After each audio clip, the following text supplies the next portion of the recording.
Bowman,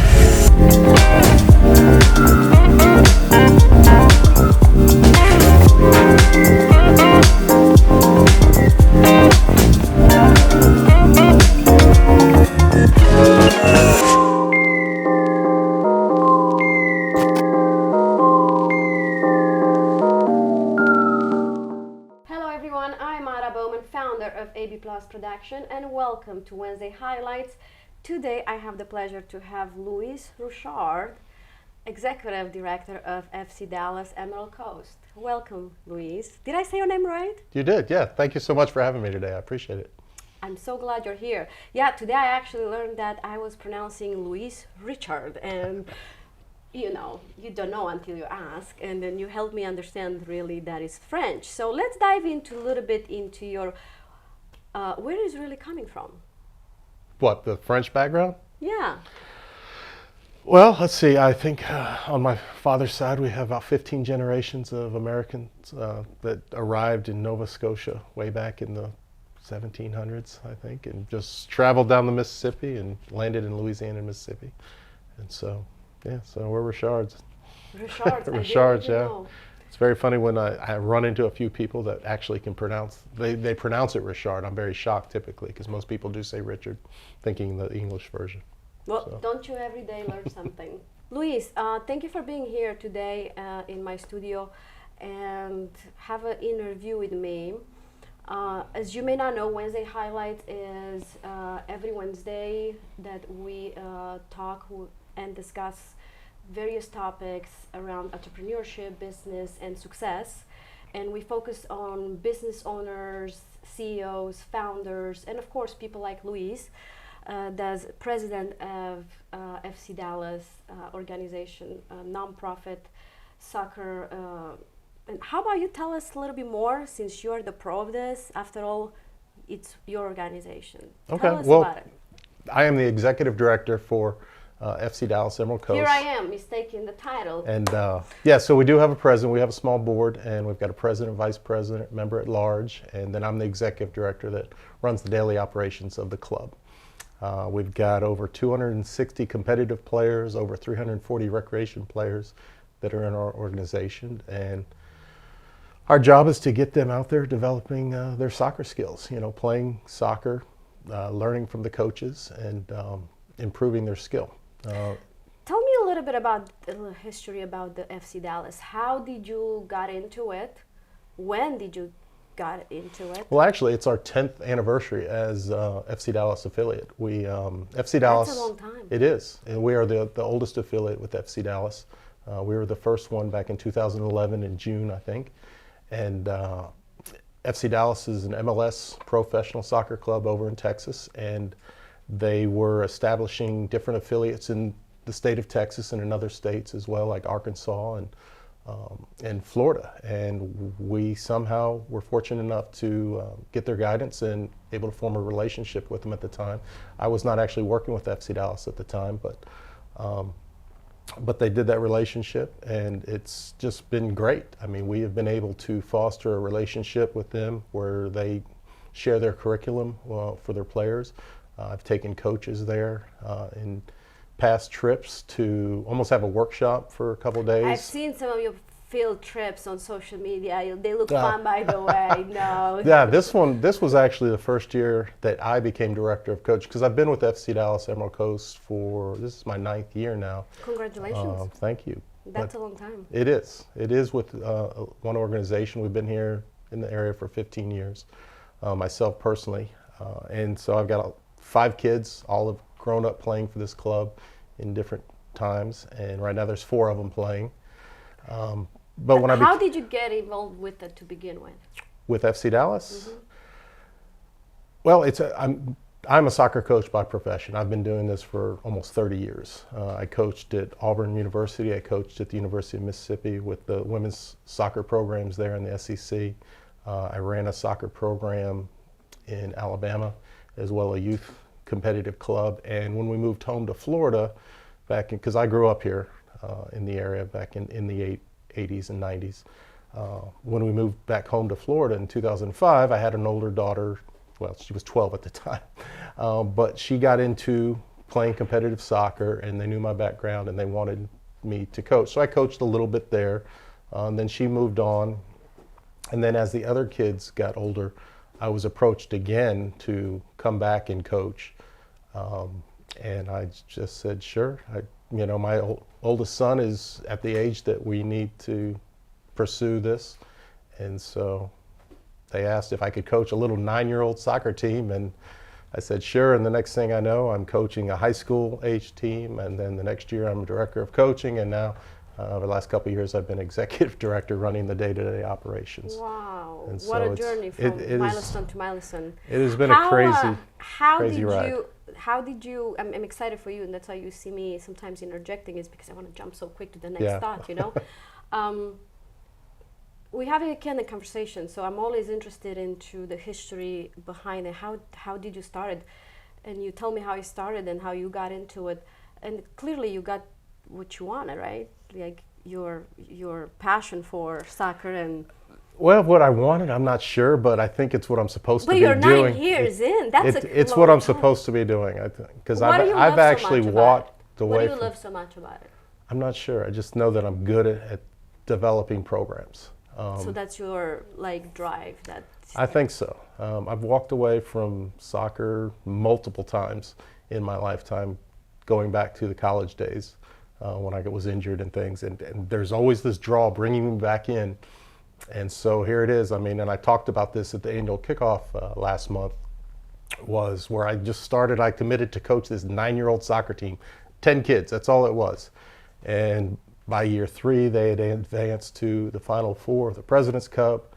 The next year, they put me in charge of an older girls team under a different director of coaching. And then the next year, they gave me director of coaching. And so it's just been kind of this crazy journey, so you must doing what I know what I'm... You must do something really right to go from, just coaching to now, helping other coaches to... Well, it's what I've done for a long time. So at my prior jobs, I was developing coaches with Auburn Thunder up in Auburn, Alabama. Started a program from scratch there with their rec program, and very similar to this club in nature. As I didn't start this club, but I've been developing it through the years. 5 years ago, we had a board that decided that we wanted to develop coaches better, and so they put a conscious effort into spending money to develop some of those coaches. You've got your soccer coaches that, they grew up playing, they know how to kind of coach, but it's still teaching, and you've got to train people how to do that. And so we've gone and developed our coaches. We have currently 23 coaches on staff. 19 of those coaches have a coaching license at this time. And 12 of those have a D level license or above. And if you not familiar, there's lots of letters and numbers with things, but D level is pretty high. 4 of those have high level national credentials, including a B license and a premier diploma. Yes, what you're saying, I am a little bit ignorant to that, and I'm so grateful that you helped me understand, because I like learning about it, and that is all this interview is about. So the audience also understand some of your history and how you got into it on a personal level, which I ask questions. And a lot of people think that we prep our guest. Not really, guys. If I were to prep you, then you get the time to tell me what you want, not really what I want to hear. Yeah.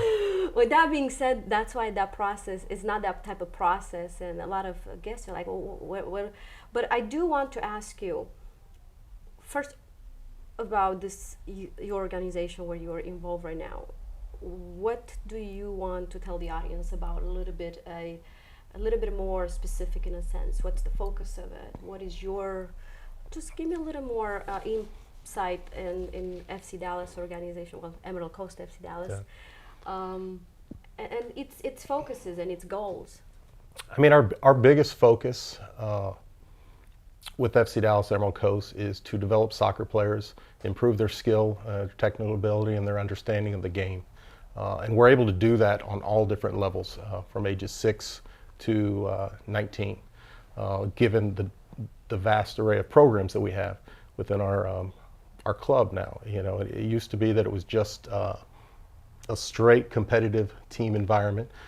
Through the years, they've added a recreation program in the spring. We've added a youth development program for kids that are younger. Maybe they're not ready for that travel team commitment, but it's still an opportunity to get coached by the professional coach. And so we just added a lot of different levels through the years. And in doing that, we're hoping that we can instill some of our values in integrity, hard work, and respect for the game and your teammates into those players, whether they're in the recreation side or the competitive side. That is wonderful. And soccer, I'm Eastern European, so I grew up seeing that type of game and remembering watching all the European soccer. I never understood, and I know I'm going to get a little question for this, but to me still doesn't make sense, the football, soccer kind of. I think a lot of Europeans are so confused by that. I'm not saying it's just not something I've been, raised, but I love the soccer. I remember when I was little and I was going with my friends and jumping and having all these rallies and eating seeds and booing and so that was back in in communism back in Romania, and I've done that and I loved it. It's such an old history in this game, and what I also know is that it takes a tremendous amount of discipline, isn't it now? Oh, absolutely. I mean, you can go play the game and run around, kick it and stuff, but in the end, if you've got just a bunch of kids chasing the ball, it's very one directional, I guess.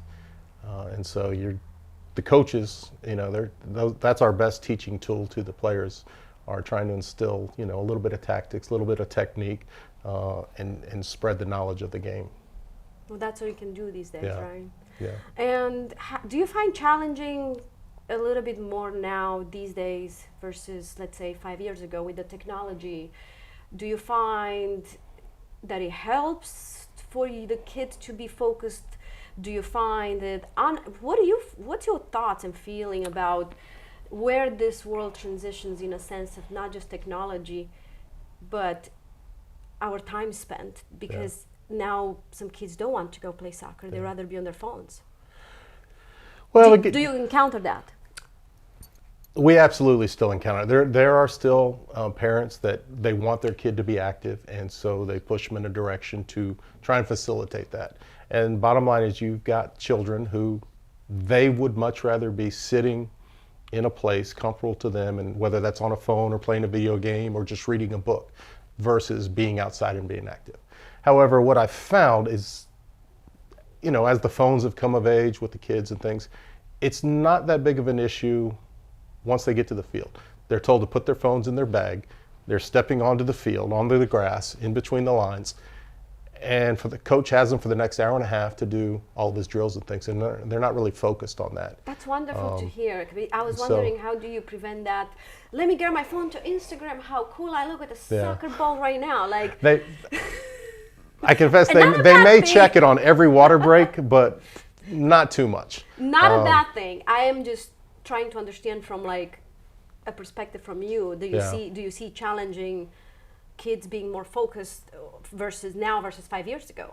Yeah, no, I don't think so. I think the kids. same? I think the kids are the same. Once you get them on the field and you're trying to instruct them and teach them, and if they're having fun, they're going to be in that moment. They're not going to be in the phone moment, because at that time, being on the phone is fun. So it really takes the discipline of the parent and guardian to take the kid to the soccer field after all. Yeah. Oh yeah. Yeah. I mean, the people that most affect the kids I'm trying to understand are the coaches, the parents, and their teammates. Those are the three people that most direct the player. And so, the club, we made the conscious effort to develop our coaches. Those coaches, one coach will affect 2,000 contact hours with a player over the course of a year. If he's coaching he or she's just coaching one team. So I've got 3 coaches that are coaching 2 teams. They have over 4,000 contact hours with players during the course of just a 10-month season. And so the impact that can make on a kid's life is enormous. Forever. I mean, you've got your parents that they're with the kids, the most impactful part of the children's development. But these coaches, they are with them, and I think that is an overlooked thing in this recreation world today, whether, not just soccer, but any sport, that the coach has a huge impact on that. those players. I have kids that I coached when they were 12 years old, coached them 1 year, but I've somehow still have a relationship with these kids. These kids are now 35 years old. You know, they have families of their own now, and it's an amazing thing to see kids that were 12 and now they're 35 and are married and have kids, and so it's a very neat experience to know that you're a part of that process. And so FC Dallas Emerald Coast recognizes the impact that a coach can make, and we invest heavily in our coaches. We build our staff monthly.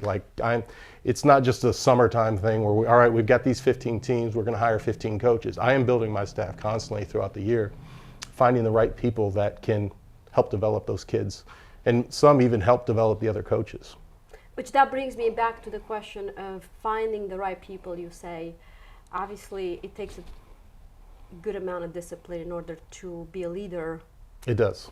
And I know that you've been like working out really heavy lately, and I'm so jealous. Like, you guys, like Luis really does what he preaches, and if he doesn't now, he's gonna feel consciously guilty that I don't. Not so much anymore, but still, consistency. It's an example, because we do look up to our leaders, and it's so easy to say it, but to not do it. Right.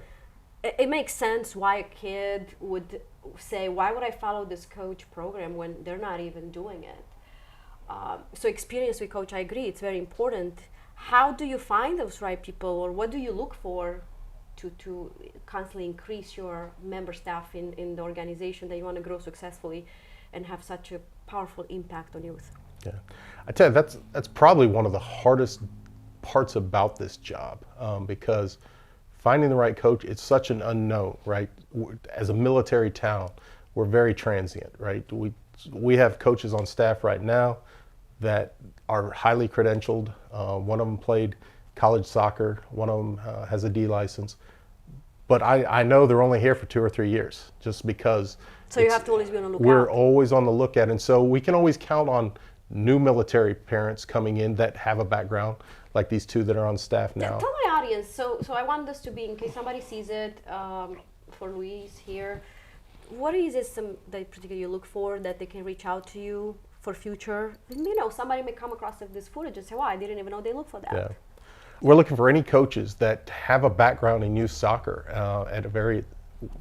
again, just as we have a place for all our kids, we have a place for all of our coaches. We have coaches that are just parents that really haven't achieved a high level of playing or anything, but they're dedicated to helping their kids, right? It starts with their own child, and they want to help that child and be a part of their environment. So they volunteer to coach their recreation team. So they start off with just 10 kids, very similar to how I did 9 years ago. But we have all levels of places to place these coaches. We recently had a professional female player passing through the area, and we were able to get her a little bit of training with some of the teams. So we're always looking to build the staff, no matter your experience level. All right. So if somebody's interested, they'll just reach out on Facebook, Emerald Coast FC Dallas. Yeah, you can just reach out to the website at fcdallas-ec.com, or you can hit us up on Facebook. Or if you know somebody, right? If they know somebody, just spread the word. Doesn't cost you anything to talk to somebody. They may want to, they may not even know you exist, because it doesn't happen if the community don't talk. Yeah. And that's where back on you.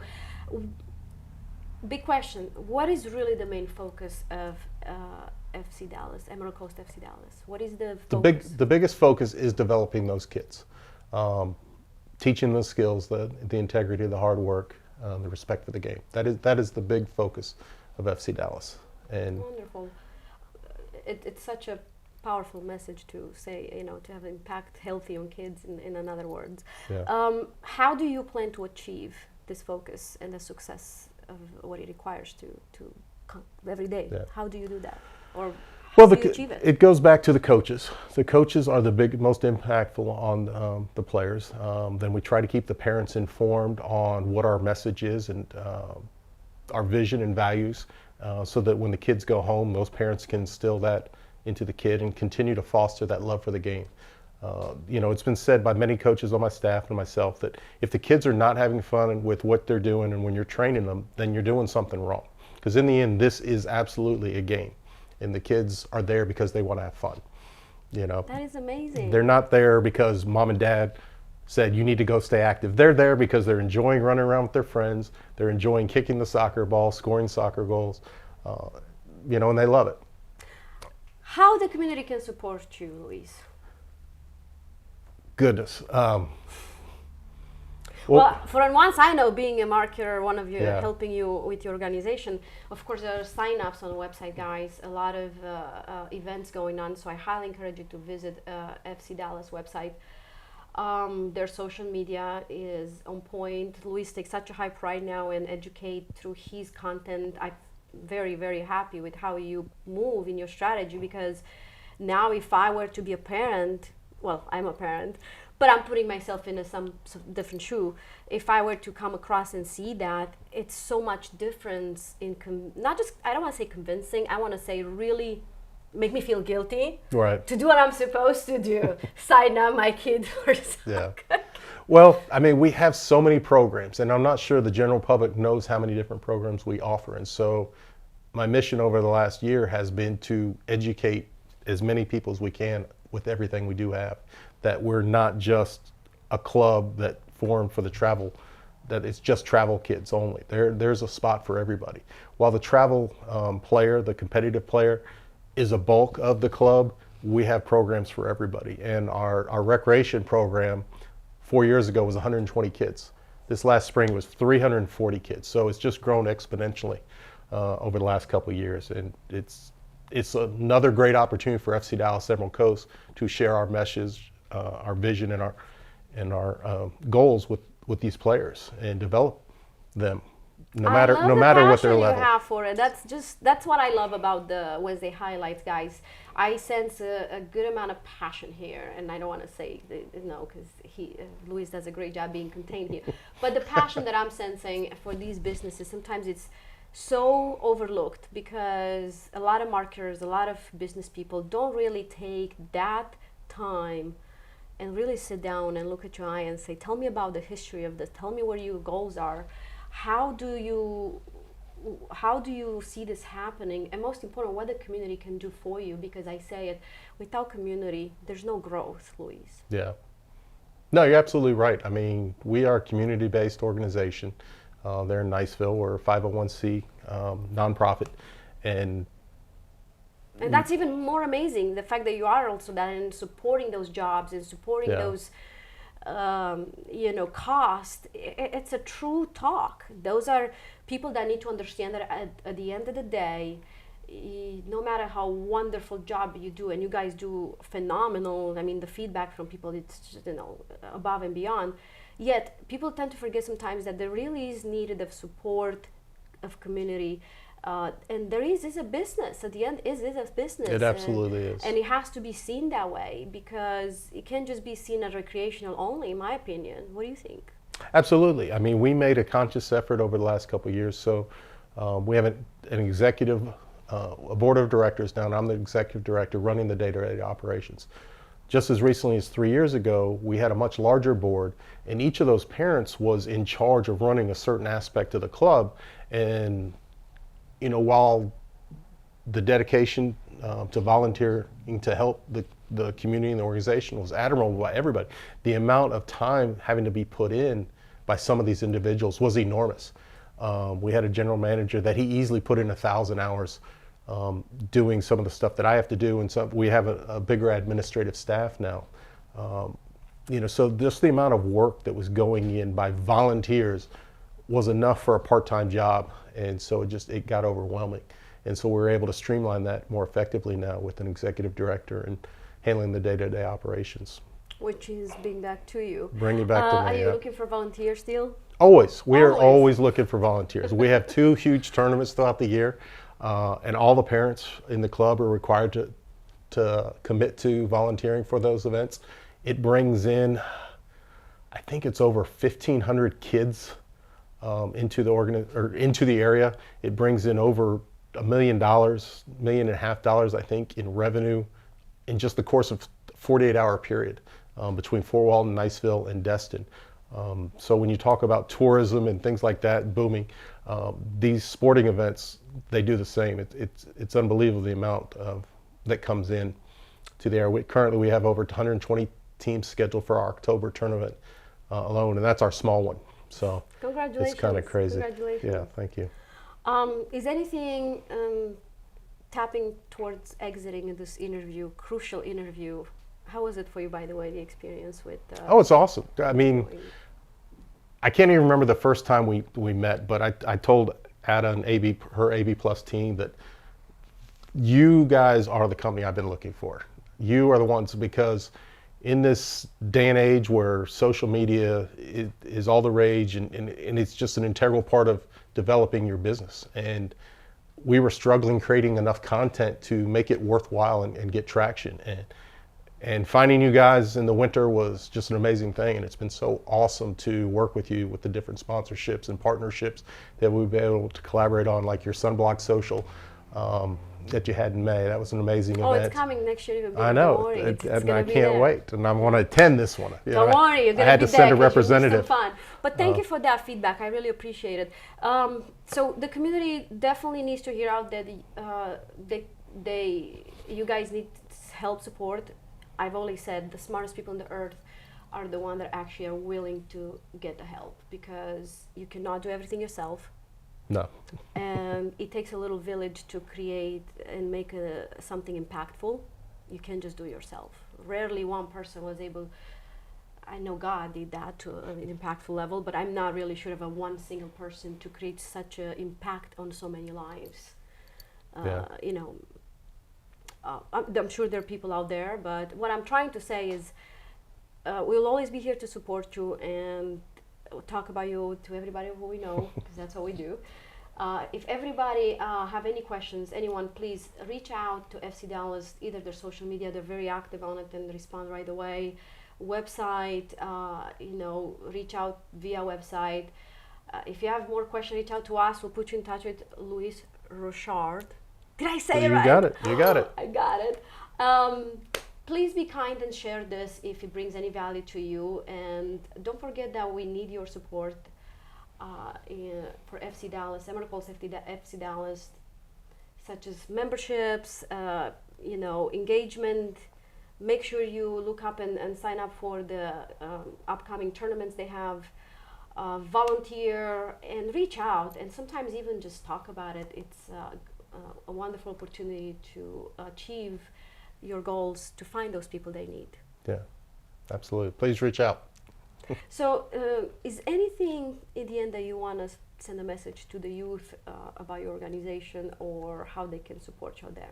Well, we have a motto on our board back at Twin Oaks: inspire, develop, and achieve. And so all our coaches, we want to inspire the kids to do better, to be better, to improve their game. And with that, they will develop their skills necessary, and in the end, they will achieve if they work hard. They will achieve wins, they will achieve losses, and they will grow and learn through both of those. So come join us at FC Dallas Emerald Coast.